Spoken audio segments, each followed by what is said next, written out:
Students, कैसे हैं आप सब? आई होप आप सब बहुत अच्छे हैं और अपनी पढ़ाई भी कर रहे हैं। ठीक है स्टूडेंट, तो जो हमने सीरीज़ चलाई हुई है 12th क्लास की पॉलिटिकल साइंस की, तो ये उसका 4th पार्ट है। ठीक है, तो जो 3rd पार्ट है उसमें हमने पढ़ा था अमेरिका ने कौन कौन से सैन्य संगठन अपनाए थे। ठीक है, हमने पढ़ा नाटो के बारे में, सेटो के बारे में और सेंटो के बारे में। ये जो तीनों सैन्य संगठन थे वो किसके द्वारा चलाए गए थे? अमेरिका के द्वारा चलाए गए थे। तो स्टूडेंट देखिए, इसी प्रकार जिस प्रकार अमेरिका ने सैन्य संगठन बनाए हुए थे, उसी प्रकार क्या था, सोवियत संघ ने भी अपने सैन्य संगठन बनाए थे, जिसका नाम क्या था? वर्षा पैक्ट। वर्षा पैक्ट। ठीक है, तो अब हम देखेंगे कि वर्षा पैक्ट की क्यों जरूरत पड़ी, कब इसकी स्थापना हुई, कौन सा मुख्यालय है और इसने कैसे वर्क किया। ओके, तो वर्षा पैक्ट की जो स्थापना हुई वो हुई थी 14 मई 1955 में। 14 मई 1955 में वर्षा पैक्ट की स्थापना हुई थी। तो स्टूडेंट, इसकी स्थापना का कारण क्या था, क्यों हुई थी इसकी स्थापना, या क्या इसका उद्देश्य था? ठीक है, इसका उद्देश्य था कि जब ये नाटो संगठन बना था, ठीक है, तो जो नाटो संगठन में जो सदस्य देश थे वो कहीं हमला ना कर दे, उससे बचाव के लिए सोवियत संघ ने 1955 में वर्षा पैक्ट की क्या की थी? स्थापना की थी। अब बात करें इसके उद्देश्य की, तो हमने उद्देश्य को पहले जान लिया कि ये नाटो के खिलाफ किया गया था, कि कोई भी ऐसा कारण हो, सपोज करो नाटो ने आक्रमण कर दिया या घुसपैठी कर दी, तो उसको रोकने के लिए कोई एक संगठन हो, तो उस संगठन का नाम बेटा वर्षा पैक्ट था, जिसकी स्थापना 14 मई 1955 को हुई। आपको डेट याद रखनी पड़ेगी, उद्देश्य याद रखना पड़ेगा। ठीक है, तो ये किस प्रकार का अलायंस था? ठीक है, तो ये था बेटा मिलिट्री अलायंस। ये किस प्रकार का सैन्य संगठन था? तो ये था बेटा मिलिट्री अलायंस, यानी कि सैन्य संगठन था ये। ओके, तो अगर बात करें इसके मुख्यालय की, तो मॉस्को, जो कि सोवियत संघ में ही है, वो वहां पर क्या है, इसका मुख्यालय है। सिद्धांत की बात करें कि वर्षा पैक्ट का सिद्धांत कौन सा था, तो union of peace and socialism, यानी कि ऐसा संगठन जो क्या बनाए रखे, शांति और साम्राज्यवाद बनाए रखे। ठीक है, इसका क्या था? सिद्धांत था union of peace and socialism. ठीक है, अब गुटों का निर्माण क्यों हुआ? अब दोनों ही गुटों की हम बात कर रहे हैं, चाहे वो सोवियत संघ द्वारा बनाए गए हों या फिर वो अमेरिका के द्वारा बनाए गए हों। देखिए स्टूडेंट, गुटों का निर्माण क्यों किया गया? गुटों का निर्माण इसलिए किया गया, अगर सपोज करो अमेरिका इस पर अटैक करता है, ठीक है, तो इसने जैसे वर्षा पैक्ट बना लिया, इससे क्या होगा कि जो और छोटे छोटे देश हैं या और जो पावरफुल देश है वो मिलकर अमेरिका का मुकाबला कर पाए। इसी प्रकार सैन्य संगठन अमेरिका ने बनाए, वो कारण यही था कि कहीं सोवियत संघ ज़्यादा पावरफुल हो और अटैक करे तो उसको रोकने के लिए भी कोई होना चाहिए। तो इन्होंने भी क्या किया, अपने सैन्य संगठन बनाए। अमेरिका के जो सैन्य संगठन थे उनका नाम था जैसे नाटो, सेटो और सेंटो। ठीक है, इसी प्रकार सोवियत संघ ने भी अपने सैन्य संगठन बनाए, जैसे ये मिलिट्री अलायंस था, ठीक है ना, वर्षा पैक्ट।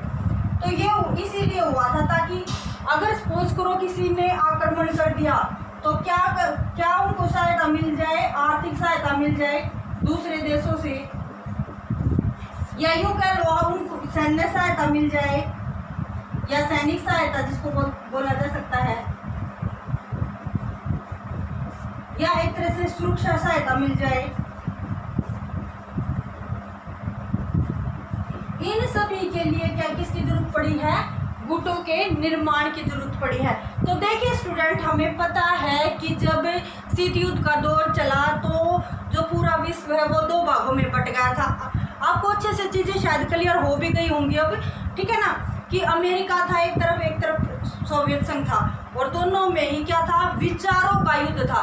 यहाँ हथियारों का युद्ध नहीं था स्टूडेंट्स, आपको याद रखनी पड़ेगी ये बात। यहाँ कोई हथियारों का युद्ध नहीं हो रहा था, केवल और केवल विचारों का ही युद्ध हो रहा था। इसी को शीत युद्ध का दौर कहा जाता है। नाम से जैसे पता चल रहा है ना, शीत युद्ध, युद्ध मीन्स तो अस्त्र शस्त्र में जिसका प्रयोग किया जाए वो युद्ध, और शीत यानी कि ठंडा, यानी कि ऐसा युद्ध जो केवल संभावना जिसकी हो कि मानो युद्ध होगा लेकिन वास्तव में कोई युद्ध नहीं होता, उसको कहते हैं शीत युद्ध। ठीक है स्टूडेंट, तो जो हमारे विश्व है वो 2 खेमों में बट गया था। एक तो अमेरिका, दूसरा सोवियत संघ, और एक तीसरा गुट भी सामने आया जिसको हमने तीसरी दुनिया का नाम दिया, उसको कहते हैं गुट निरपेक्षता। ठीक है स्टूडेंट, देखिए स्टूडेंट, गुट निरपेक्षता का मतलब होता है कि ना तो कोई मतलब जो इनके अलावा जो देश रह गए थे, जो इनमें शामिल नहीं हुए थे, वो ना तो इसमें शामिल हो और ना इसमें शामिल हो, वो अलग थलग रहे। ठीक है, वो क्या थे, गुट निरपेक्षता का समर्थन कर रहे थे। अगर बात करें हम गुट निरपेक्षता की, तो गुट निरपेक्षता में आया नेम नन अलायंस मूवमेंट, यानी कि किसी भी समूह में शामिल न होना, अपने आप को अलग रखना। ठीक है, यहाँ अलग रखने का ना मतलब तटस्थता भी नहीं है बेटा। तटस्थता का मतलब ये होता है कि अपने आप को अलग रख लें। ठीक है, चाहे ये कुछ करे ये कुछ करे, नहीं, ऐसा नहीं था।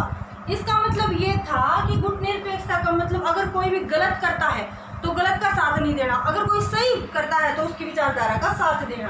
ठीक है, निरपेक्षता का यहाँ ये मतलब था। अब कुछ इम्पोर्टेंट जो गुट निरपेक्षता के जो इम्पोर्टेंट संस्थापक हुए हैं उनके बारे में भी हम जान लेते हैं। तो चलिए जान लेते हैं।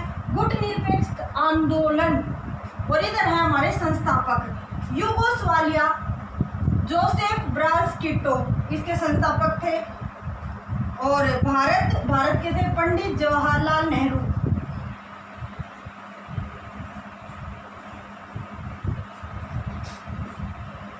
मिस्र के थे गमाल अब्दुल नासिर। ऐसे घाना के और इंडोनेशिया के, जैसे घाना के थे वामे एनक्रुमा, और इंडोनेशिया के थे सुकर्णो। ठीक है बेटे, देखो यहाँ मैंने ऊपर वाले तीनों को एरो में बंद कर रखा है। कारण सिर्फ यही है कि 1956 में, ठीक है, इन्होंने क्या किया था, एक अपने आप को एक ऐसा ग्रुप बना लिया ये दोस्त से, जिन्होंने ये कहा कि भाई हम गुट निरपेक्षता को अपनाएंगे, और इनका समर्थन किसने दिया, घाना और इंडोनेशिया जैसे देशों ने। अब बात करते हैं कि गुट निरपेक्ष जो आंदोलन हुआ उसका कोई ना कोई सम्मेलन हुआ होगा। तो फर्स्ट सम्मेलन उसका कब हुआ, तो फर्स्ट सम्मेलन स्टूडेंट उसका 1961 में बेलग्रेड में हुआ था, जिसमें 25 देशों ने मतलब भागीदारी की थी, शामिल हुए थे। ठीक है, तो आई थिंक आपको अच्छे से चैप्टर क्लियर हो गया होगा। तो इस प्रकार हमारा शीत युद्ध का दौर समाप्त होता है, आपका फर्स्ट चैप्टर समाप्त होता है। जो भी डाउट आपके हैं तो एक दो बार वीडियो को आप देख लेना, उससे आपकी चीज़ें क्लियर हो जाएंगी, और साथ के साथ नोट्स बनाते रहना। Thank you so much, have a nice day and stay home, stay safe.